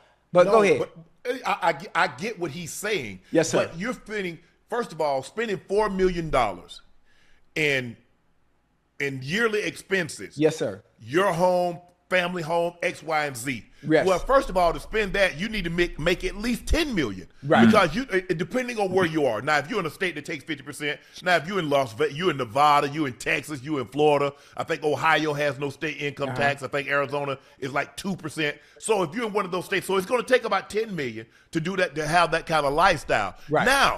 Now, what happens is, Ocho, is that you still try to maintain that lifestyle, Joe, when you're not bringing in $10 million and you're still spending out that kind of money going out. Right. That's why they go out. That's why you see guys go belly up, Ocho, is that you don't change your spending habits. Right. It's the same way if you're an athlete, you eat whatever you want, you work out. Now, all of a sudden, you're not an athlete and you still eat whatever you want. Now, all of a sudden, DBs look like D linemen. That's what happens with money. Hey, Unc, think about what you just said. Hey, Joe, think about what you just said, right? Think about what Unc just said real quick, right? Is you live in a lifestyle when the money's coming in fast. Right. You become accustomed to that lifestyle. That lifestyle actually becomes your image and it becomes an identity. Yeah. So once you stop playing, the transition to be able to stop and have the discipline to be able to cut it off, It's a lot to be harder. able to become a minimalist, almost in a sense, it's almost impossible. It's hard. Because you always want to maintain that lifestyle and that image. Because what's the first thing everybody that you're trying to goddamn impress gonna say? Oh, he ain't got it no more. Oh, he broke. And the first time, Ocho, you ain't got a new car, man, hey, he must be doing bad. Yeah, he's He ain't doing bad. Right. Got bad. You know, hey, you should see him with a new whip every other year. Hey, Joe and Unc, one thing about it, boy, I learned early. I did not want to try to keep up with the Joneses. I did not want to keep. Hey, it Joe, ain't and Joe, I did it when I was making the bulk of my money, Joe.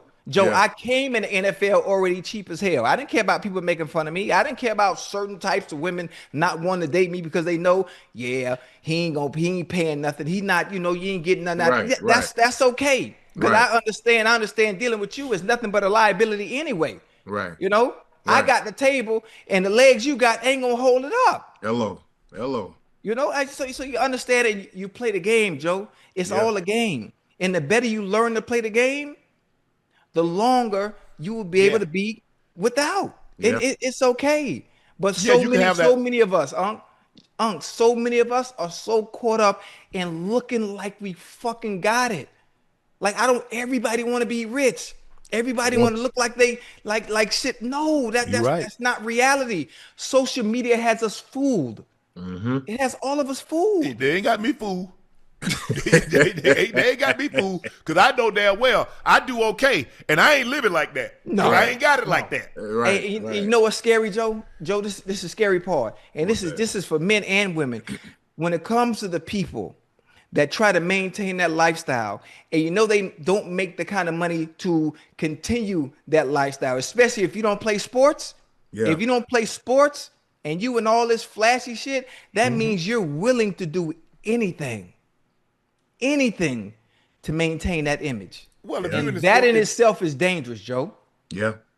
If you leave the sport and you get you a gig and you making money like Stephen A, you making money like Strahan, you making money like Tony Romo, you making money like Tom Brady. Yeah. Take off. Wait, hold on. Now, what you're not gonna do is I don't mean to put the people in our business, but if you're making money like Unc and Ocho, shit, girl, listen, shit, hey, boy, hey, Unc ain't spending no money like that, huh? Unc done set everybody up, everybody good, mom good, sister good, everybody good. Listen, Unc, I'm gonna say this one more time. I see them numbers at the end of each month. Yeah, just add us to that goddamn equation. I'm gonna tell you what my grandma always told me. Huh? Speaking into existence. Hello. Huh? We do okay, Ocho. Yeah. Huh? We do okay. Yeah, Ocho. Hey, when you say okay, add 3 more Y's to it. Okay. Ocho, I saw a guy today. I read a quote. Yes, sir. And the guy he was basically saying, he says, as you become more famous and you become more well off, relationships become more transactional. Understand that. I'm learning that. Do me a favor. Do me a favor. Just in case the chat didn't hit you, because I got one for you. Say it one more time. Say it one more time so make sure the chat hear you. The more famous you become and the more well-off you become, the relationships become more transactional. Y'all know what transactional is. Yes. I agree. Let me dive a little deeper for you real quick, Uncle Joe. Even if you're not wealthy, even if you're not making millions, even if you're making 100,000, or even if you're a thousandaire, you get paid every 2 weeks, the individual that you're dealing with is still dealing with you based on the ability for you to provide and give them stability in a sense of peace. Always. So it still aligns. That same quote and analogy that Unc used, it still aligns regardless of how much you make based on your partner. Ask your partner and tell her to be truthful. If you lost the opportunity to provide, if she'll still be there. Ask your partner if you being able to make things convenient and the opportunity dealing with you didn't present itself in a good manner, if she will still be there. And tell her to be honest with you. And a lot of women will say, "Oh, I don't deal with nobody for no money. It ain't about that." Like, come on now, let's stop. Hey, and the funny thing about it is, you're always paying for who you're dealing with. And this is the only thing. Chad, I want you to do me a small favor. Go to my Twitter and read my bio. Now, there's a joke at the beginning, but I tell the truth towards the end. And I'm going to just leave that. Just go to my Twitter and read my bio, and the truth is sitting right there. No matter what they try to tell you, that's what it all comes down to. No matter what they say. Yeah. But I just think the thing is, look, $100 million contract, I think everybody understands. $100 million, nobody's getting all $100 million of that. You got to pay federal income tax. I don't give a damn what state you live in. Yeah. You got to pay federal income tax, and you have something called a jock tax. If you're a professional athlete and you go to certain states, you got to pay for the money that you earn there. If you go to certain states and you work, you have to pay money that you earn in that state. So I think nobody is under the assumption anymore that when they see $100 million, somebody actually got $100 million. But to get basically, if you, like I said, you live in a tax-free state and you only got to pay 30, let's just say on the high end, you're paying 37% federal income tax. That means of $1 million, you get $637,000. You get $630,000. So if you got $60 million liquid, theoretically, Ocho, You put that in a fund, you put that in a fund, you're going to get 5 to 8%. There'll be some years you get 10, 12%. Yeah. So even if you're just getting 5% on $60 million, that's $3 million a year. Man, if you can't live off $3 million a year, you got issues. Yeah, we now, in trouble. I'm not saying like a Jay-Z or somebody that got full-time security and they got all these chefs and they got all these people. Obviously, it requires more than that. But I'm saying for the average person, like myself, Joe, you, I mean, man, if you can't live off $3 million. Whoa. Listen, I'm not average. I'm extraordinary. Now, but I'm saying I'm cheap as hell. No, I'm just bullshitting. But I'm saying people like us, because the average person is not going to be in a situation to make that kind of money. Right. So I'm not talking about. I'm talking about. Look, if you make $1 million a year, unless you got extraordinary expenses, you should be good. Yeah, absolutely. Get you a nice little house payment. Say, somewhere between $500 and $7,500 a month. Yeah. Get you a nice car. You and your wife get a nice car. She got one. You got one. Kids, because probably if you make that kind of money, Ocho, it's hard. You're gonna probably be sending your kids to private school. It just is what it is. There are very few people that make $1 million a year and their kids go to public school. I'm just being honest with you. Now I know everybody say I'll send my kids. It's easier for you to say that when you're not in that situation. But most people that make that kind of money, their kids go to private school. Yeah. And what we were trying to do, we didn't say it was, we were just trying to say how people go belly up. Yeah. Because when you have kids, multiple kids, and you live in certain states, That's me. you pay $5, $10, $15, $20,000 per child, you got 3 kids. If you paying that kind of money for the kids, guess what else you paying for? Yeah. Private school. Private schools cost you somewhere between $10,000 and $30,000 a year. So now compound that. Yeah. So you paying $100,000 a year. Ooh. $100,000. Yeah. No, you paying $100,000. Yeah. So if you pay 20, that's $60,000 a month times 18 years. Hey. Plus plus let's just say, Ocho, you got 3 kids and they go to private school, and that's another $20,000. So that's another $60,000 a year times 18. Well, they're not going to stay the same because private schools go up every year. Yeah. So it might start out at 20, and by the time they get to be seniors, that's probably be 30, 35. So we're just trying to explain to people how it happens. That's why they say, hey, get you one. If I could do it over again, I'd have all my kids from one. I'd have been married, save myself a lot of money, a lot of attorney fees also. Hey, see, that's why. That's why I'm thankful. Hey, Joe, sometimes I got to get up. See, that's what I'm gonna do. Just this conversation in general. I'm gonna get on my knees after the show, and I'm gonna thank God. I'm gonna thank God because Unc just ran off them goddamn numbers, right? And that's just. And you think, Joe, I got 8, Joe. I got 8, Joe, and I ain't listen, Joe. Hey, hold on, listen to me. This let me tell you why I'm grateful though, Joe. Unc just ran off them numbers, right? Boy, I ain't never seen it, never had to do nothing like that, Joe. Private school. None of your kids went to private schools, none of that? Nah, Joe. Joe, my kid needed It's character. a different time now, though, Ocho. Hey, Unc, my kid needed character. It's a different time. Yeah. Even now, Ocho, what you was paying, you'd probably have to double that. Just because the cost of living is higher. You're talking about 15, 18, 20 years ago. So you know what the cost is right now. Yeah, so Joe, obviously the cost of living has gone up. So is the cost of raising a child has gone it's up. High. Hey, Joe, some of them numbers Unc was ripping off too, them the type of people, having kids by certain people, it ain't really about the child in the first place. Yeah. What did that mean? That's for them. Come on now. Yeah. Can you imagine having to pay for a child $50,000 a month? Ooh. $100,000 a month? Yeah. 2 years old? What the hell? What we doing? Boy.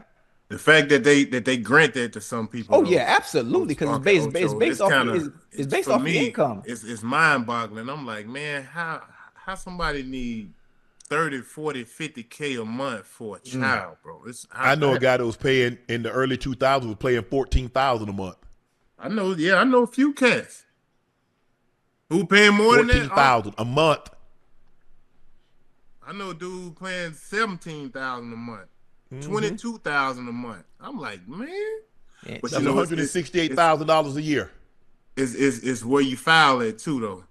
Where they have them kids at. Now there are some states that the MAC is capped. you can only get X amount. You might only get 3,500. You only get 5,000. Right. And then some states, they base it on how much the father makes. Yeah. But I'm saying, and they make you responsible for the private tuition because they say if the child should be afforded a life that if the child was with you, that the child would enjoy without you. Absolutely. yeah. Now I ain't telling you what somebody told me. I'm telling you. Now see, y'all can talk about a whole lot. Don't know what he's talking about. Yeah. Bull jive. Yeah. I'm with you when you're right. Hey, boy, that's I'm glad. I'm glad, boy. Those I had kids from, boy, they wasn't like that, man.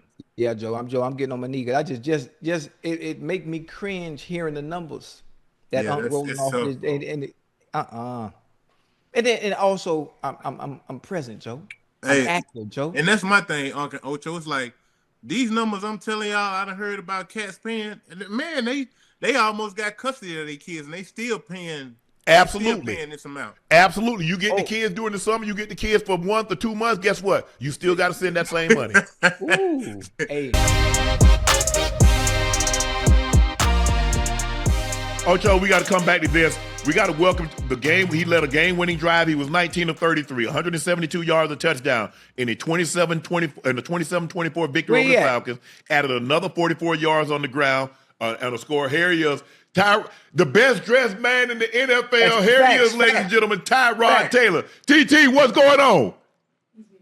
Hey, you muted. You muted, Tyrod. What's happening? What's happening? Oh, what's up, boy? We good, man. How you do? Congratulations on a big time win today. I appreciate it. Bro, tell us what happened. Okay, you back to pass. They got you. They grab you by the sleeve. You know you can't wear no loose sleeves like that. They got. It's cold out there, man. Hey, you like, hey, I'm gonna come up out this sleeve. Hey, you can have the sleeve, but I'm gone. Facts. Nah, it was a crazy play. Leonard Floyd, obviously, great reach. But yeah, just try to make a play. Obviously, can't take a sack. On a naked, he did a great job of redirecting and getting his hand on me. But at the same time, I can't go down. So get out of there. I took a shot on that play, but definitely couldn't take the sack, get the ball out of my hands. Yeah, most definitely. What is that feeling like, T, man? Obviously, things haven't been going that well for the Jets. You get an opportunity to be at the helm, to be that leader, to be that quarterback of that group, despite things going well, everyone talking trash on the outside. What does it feel like to get a win like that today? It felt amazing. One thing I'll say about our team all season, we've kind of ignored the outside noise, and we haven't blinked. We've been in just about every game that we played, but we just haven't consistently put something together in all three phases. And I think today we was able to do that. So definitely proud of the locker room, the guys we've been through a ton, whether it's been injuries, trades here and there, on the wrong sides of certain games. But yeah, nobody blinked, and it was good to see the outcome the way it did. Nick Folk hit a great field goal at the end to seal the deal, and it just was a great feeling overall. Yeah. Tyrod, how did look? You came in. Obviously, they brought Justin Fields in to be the starter, and you've been a backup since. You basically, I mean, you did a great job in Buffalo. People don't realize before Josh Allen, you were the last quarterback to take Buffalo to the playoffs. You get to the Chargers. You're about to start. You have a rib injury in preseason. You're gonna get an injection. They went a little bit too far in, and you get a punctured lung. And then you just like, man, am I ever gonna get an opportunity to start again? And you get your opportunity, but you came there kind of to mentor Justin Fields. And if your number is called, be ready.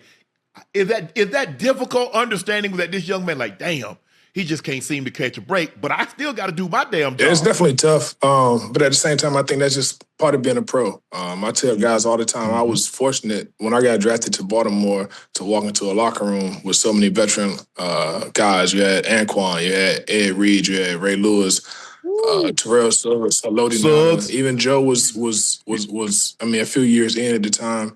And those guys took me under their wings and just told me how to be a pro, how to attack the day each and every day. And I think that ultimately rubbed off on me into how I approach my day-to-day. And 15 years later, being able to walk into a building, like you say, on one hand, mentoring and teaching the guys, but at the same time, being mentally and physically prepared to go out and lead if called upon. Mm-hmm. Damn, Tyrod, I didn't realize it's been 15. Yeah. Man, Tyrod said, I'm going to get 20. What the hell? What the hell? Hey.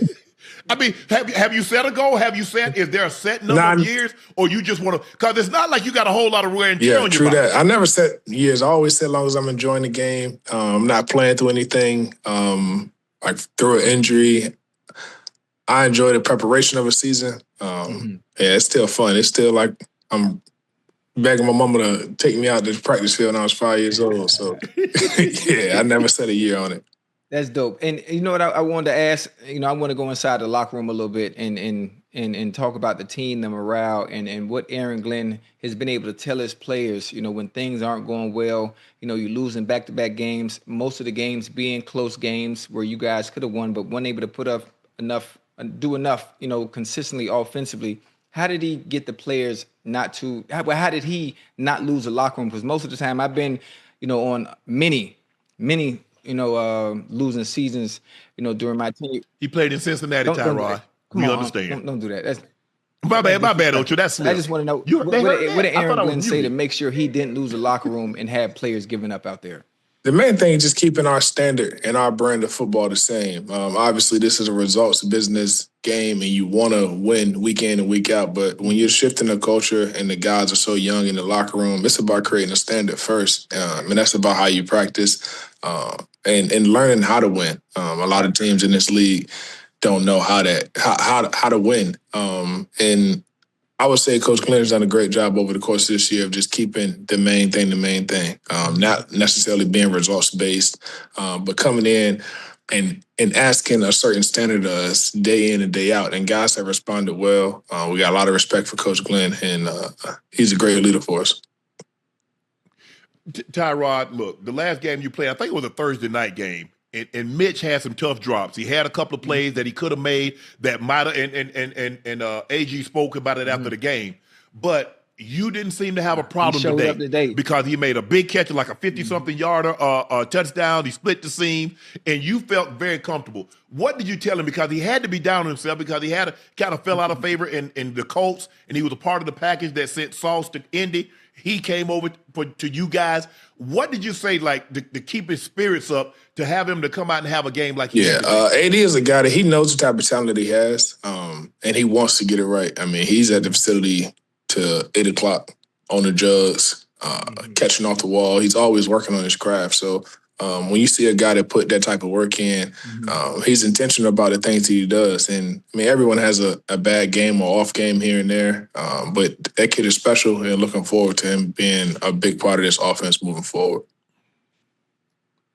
You guys are 3-9. I don't know if there's a chance that you can sneak into the playoffs, but how do you stay so positive, Tyrod? Because you keep mentioning being professional. The process is the process. The standard is the standard, and there's an expectation that as a professional you must be a pro. Professional, you're an NFL player. A pro is how you go about doing your business on a daily basis, even when things aren't going well. The main thing for us is just staying, like I said, sticking to our process day to day, taking it one game at a time. At 3-9, not necessarily looking at what the rest of the season looked like. Focus on going out and having a great Wednesday this week and being 1-0 this week, not trying to get 5 in a row. It started with one game. You can't get 5 in a row without starting with the first game. So for us, it's about ignoring the noise, and I think we have a good locker room and the type of guys that can do so. And, I mean, at the end of the season, look up and see what we've done. Yeah, I like it. You got anything else? I mean, they got the Dolphins coming up. You know, got the Dolphins coming up. Yeah, Tyrod said we got them. We got to start. He said you can't get the 5 in a row until we got the first one. So now we got to get the 2 in a row. Right. So we get the 2 in a row. We go. Hey, we see where's that game at? They play out there in New York or New Jersey. One on. Oh yeah. Hey. You know, Dolphins don't like cold water. They don't like the cold. Tyrod, they don't like the cold. Hold on, Unc. They like cold water. They don't like cold weather. Ain't no Dolphins in no cold weather. Because they're cold weather, the water's cold. Okay. They're mammals. My bad. Last I checked, they ain't got no fur. And they ain't got no fur, but they always in cold water. No, they not. Okay, we'll argue about that later. We argue about that later. Tyrod, thanks for joining us, no man. doubt. Congratulations on a great win, man. Great game-winning drive to get that dub. Jets moved to 3-9 thanks to a 27-24 victory over the Atlanta Falcons. Man, congratulations. Yes, hey, get your boy a ticket to the Met Gala. God damn. Put a word in for me. Yo. Just put a word in for me. That's all. Just put a word in. So how for you me. gonna ask him for a ticket to the Met Gala? And we supposed to be a team. Once they say give me the call, I'm gonna say, can I get a +1? Nah, you supposed to say that off jump, man. Hey, get one for me and my boy. Ocho, I can't see if I say it, both of us, you gonna want to bring somebody, and I gotta bring you. So that's you my +1. I ain't gonna bring nobody. You not even. That's why I'm saying you my +1 because I'm not even in the fashion like me and Ty. You're not even in the fashion like that. You give me my 5,900, I would be. I give me some Chrome Heart, something. Hey, Ty, what can I get for 5,900 from Chrome Heart? Nothing. About a pair of socks. Yeah. Yeah, okay. Yeah, you're right. I ain't in the fashion like that. And that's all I can get. I ain't in the fashion. Tyrod, congratulations, man. Get some rest. Good luck the rest of the season. Stay healthy. And we'll talk to you soon. Right, Love, man. Love. All right, bro.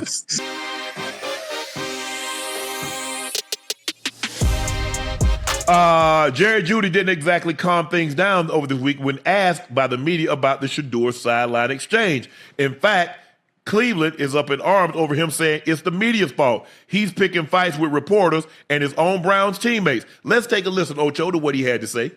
Probably taught them off camera. You feel me? That's probably what I would have done different. You know, of course, I'm gonna speak my mind and tell me what and say what I need, what I see out there. But you know, it what it is. Football, man. Just me and Shedeur are good. You know, it's stuff like that happens. You know, y'all gonna make it bigger than what it is. You know, because it's the media. You know, and that's what y'all feed off of, negativity. You know, but it is what it is. This is the life we live. So, you know, we move on from it. And I live a real life. You know, so what happened around in this locker room, you know, this real. Not what's going on social media and everything. So, me and Shedeur good. Everything good, man. We gravy over here. Everything is magnified. Everything is magnified, especially when you're losing.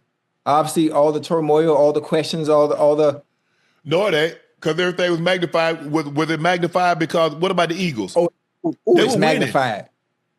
Oh, yeah. You see? and their situation is magnified because even though they were winning during that time, you had issues. You had, certain people, individuals coming out, having their displeasures, posting stuff on social media. So it created a firestorm. So it gave the media something to talk about. Over there, excuse me, over there in Cleveland, obviously the interaction between Jeudy, the animated interaction between Jeudy and goddamn Sanders on the sideline is something not new, but it's new to them. It's new to them. Two players that are not on the same page and their way of communicating, it wasn't the right way to communicate. It wasn't the right way. Now, if they were winning, and they were playing well all season long, it wouldn't be no problems. Something that they just sweep right up under the rug. But listen, Shedeur's second start, two of them, they going at on the sideline. Oh, we got a motherfucking story now. Yeah, talk to me, baby. Why he got to be the media? The media job is to report what it sees. Absolutely. You got these demonstrative antics. What do you think they think? And I told you, it could have been nothing, Ocho. But when you get animated like this, and Shedeur was sitting down, and then all of a sudden Shedeur stands up and says, "What do you think?" Absolutely. Hey, Unc, can I tell you something? Just say, "Look, guys. Yeah, I could have handled that situation better. I'm the vet in this situation. I should have handled that situation a lot better than what I did. I saw something one way, he saw it another way. Whatever differences we had, that could have been resolved behind closed doors. I was always conscious of that, Ocho, because I know, I'm demonstrative, because I already know. So now you start yelling, I start yelling, you say something, and the one thing I don't ever want to go across a bridge that I can't go back across. You say something in the heat of the moment, drunk kids and angry people will tell you how they truly feel about you. So you have to be careful when you're angry about what you say. So I was always conscious of that. If I had something to say to the quarterback, be it John, be it Grease, be it Tony Banks, Trent, Jake Plummer, I always like, man, bro, this is what I was thinking. And so forth and so on. But by the same token, I expected them to give me that kind of grace also. Because I promise you, you show me up, you're not going to like my response now. Right. Because if you bring it to me, I got to give it back to you plus shipping and handling. Because I got to make sure you get it. Because I don't want anybody to say, well, I didn't get what you was. Yeah, you got this here. So that's why I was always conscious, knowing the cameras was around, even not as many cameras as they have now, Ocho. But I understood people in the stands, you getting animated, they getting animated. Ain't nothing gonna come of that. I told you it happened to me one time. Yeah, just like that. But mine was in the field of play. We Monday Night Football. We playing the Steelers. I'm already frustrated because they're not able to get me the ball. Everything they doing, Ike right in front of me, safety over top. So you already know I'm frustrated. So the ball, when I do get the balls that do come to me, it's gonna be very few. And the one, boy, I'm open. I beat the double team. The ball is not supposed to come to me. I told Carson on this, just give me a shot. I'm finna work these boys. And Unc, he overshot it a little bit. And long behold, the camera already on me. Man, I already keep one chin strap already unbuckled. Man, I snapped the other one. I'm mad going back to the huddle. Carson met me halfway. Before you got I get off the field. If you ever motherfucking show me up like that again, I won't throw you another motherfucking ball the rest of the game. Just like that. Not playing no games. But I ain't say nothing the rest of the game. I ain't say nothing the rest of the game because I understood who had the control and being able to get that ball to me. Yeah, but one time. It took me one time. Never had an issue again. Because I know how I am, Ocho. I look, I understand his job isn't easy. It's not. It's not. But I'm like, man, I wanted to say some stuff. But nah, I'm not gonna show him up because you know what happens? You show the guy up, he throw it to you, you drop it. The ball go through your hands, then it get picked. Now everybody looking at you sideways. You say you wanted it. He threw it to you, you threw it back at him. Or you gave it to the other guy. I was always mindful of that, Ocho. I really am. And even I remember in college, I used to just throw it. Just throw it out there. And I was just like, Coach Dave would grab me and say, son, I said, Coach, we go over this every day in practice. They can't guard me. Yeah. That's all I'm saying. Coach, just give me a chance. Just put it up. But I just like I said, so look. Everybody is not as versed as dealing with the media because you understand, Ocho. It's a skill to that, Unc. It is, Ocho. I was very, very fortunate because I remember in college, I was standing in front of the mirror. I'm talking to myself. They asked me a question. I had a good game. This is how I'm going to respond. This is how I'm going to If I had a bad game, I had a couple of drops. I missed some assignments. This is how I'm going to do it. So by the time I got there, I'm like, okay. I'm looking at other guys. I see Steve Atwater, how he talk. I see Dennis Smith, how he talks. I hang around a little while and watch Elway, see how he talk to the media. I'm like, okay, a little bit of okay. Try to stay level. Try to stay, even keel.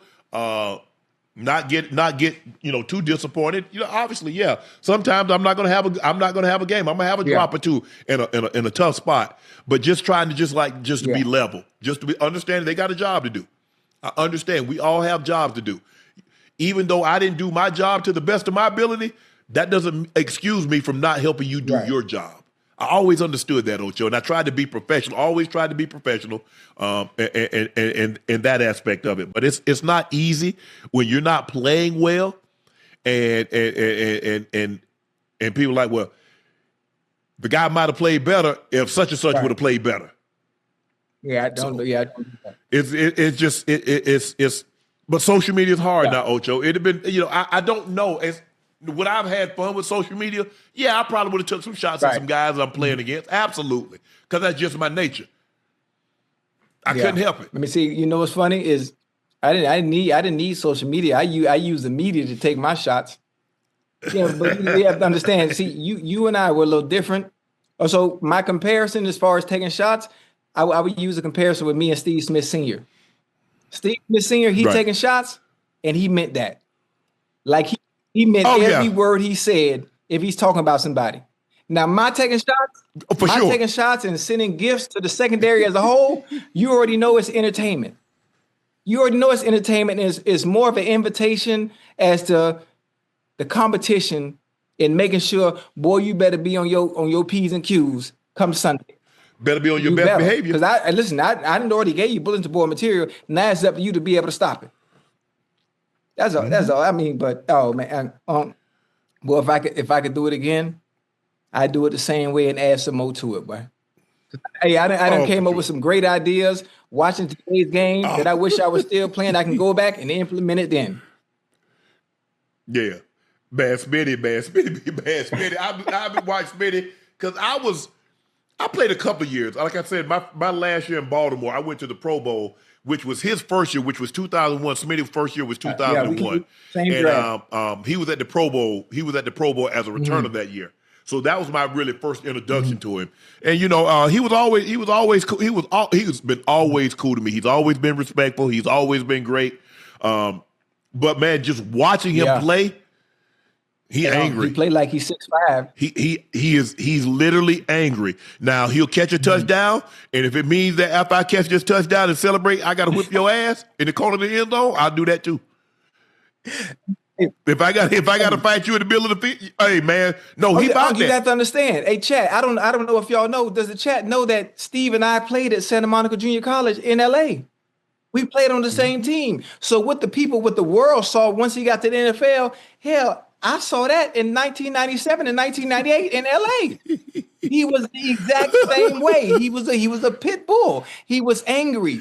Nobody might not have pissed him off, but his style of play, it was like somebody did something wrong to him. Like somebody pissed him off. Mm-hmm. Yeah.